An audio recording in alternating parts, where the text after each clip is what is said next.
Welcome to Beating Cancer Daily. Beating stage 4 cancer for 30 years still takes my breath away every time I say it.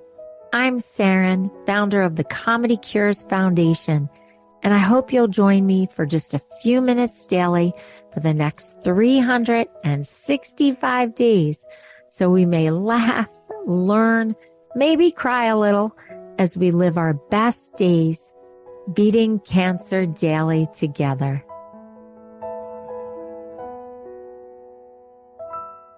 So I love to try new things. And I started to research about hobbies, and I couldn't believe how much great science there is about having a hobby, having something that you do during leisure time. Now, I could tell you there was nothing leisurely about having cancer or going through cancer treatment, but you are stuck in waiting rooms. But we do get stuck in waiting rooms, and we do get stuck in chemo chairs. So I started to think, what if I thought about the different times we have to wait around in our cancer treatments as our newfound leisure time? And what if we could explore different hobbies during that time? What if we just reap all the benefits that the scientists are telling us happen when you try hobbies? Now, I have to admit, I did try a lot of different things during my active chemo treatments, and some of them stuck and some of them didn't. I think I mentioned on a prior episode that I started painting pottery. Now, I did that as a way to keep my daughter occupied, especially on days where I wasn't feeling 100% great, because I could just sit there and paint pottery. And boy, was that a cool reward, because I got done a nice piece of pottery, and then I could look back on that pottery, like even till today, and see that and remember that I came through that time. And that was one of the things that I did as one of my hobbies. But I did yoga. I learned a bit about microbiotic cooking. I journaled.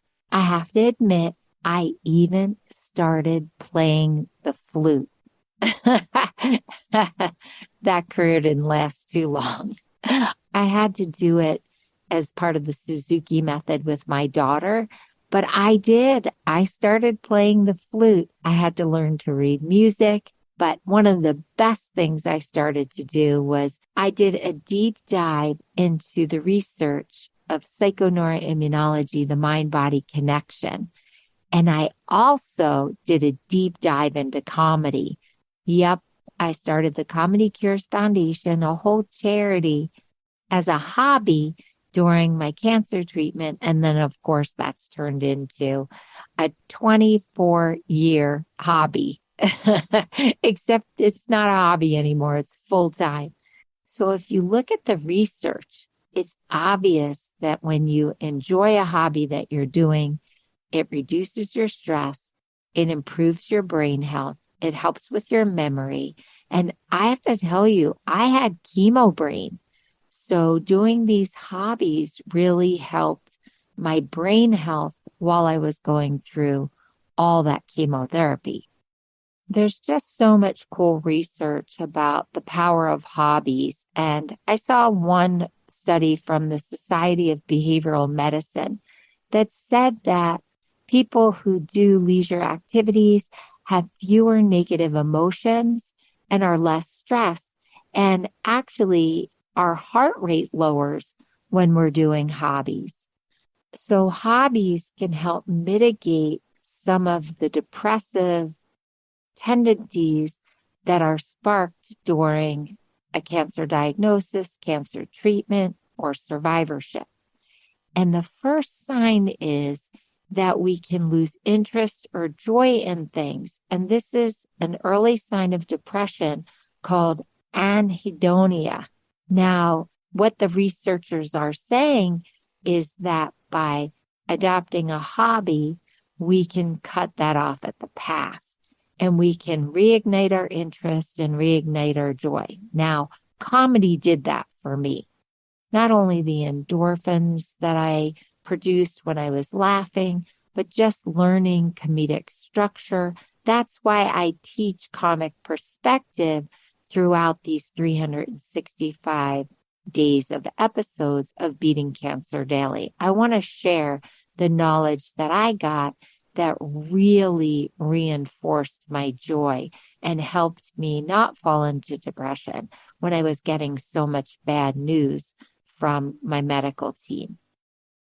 So, what kind of hobbies are you thinking about? What might you try? Some people do cooking, some people paint, some people journal. We did a whole episode on gratitude journals. The research is really compelling about those. But what else can you try?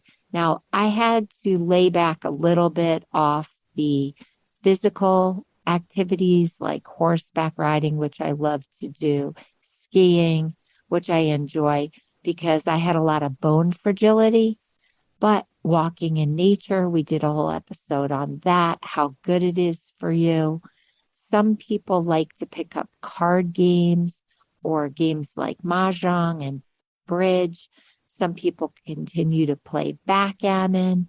There are so many games you can play.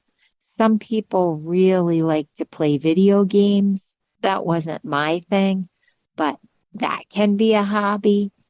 I'm trying to think of also things that could really help with socialization that you can do that are gentle. Some people start doing crossword puzzles, Sudoku. A lot of people find relaxation in coloring. If you have a local university near you or a learning annex or a Y, you can pick up their brochure or look online, and there are so many classes.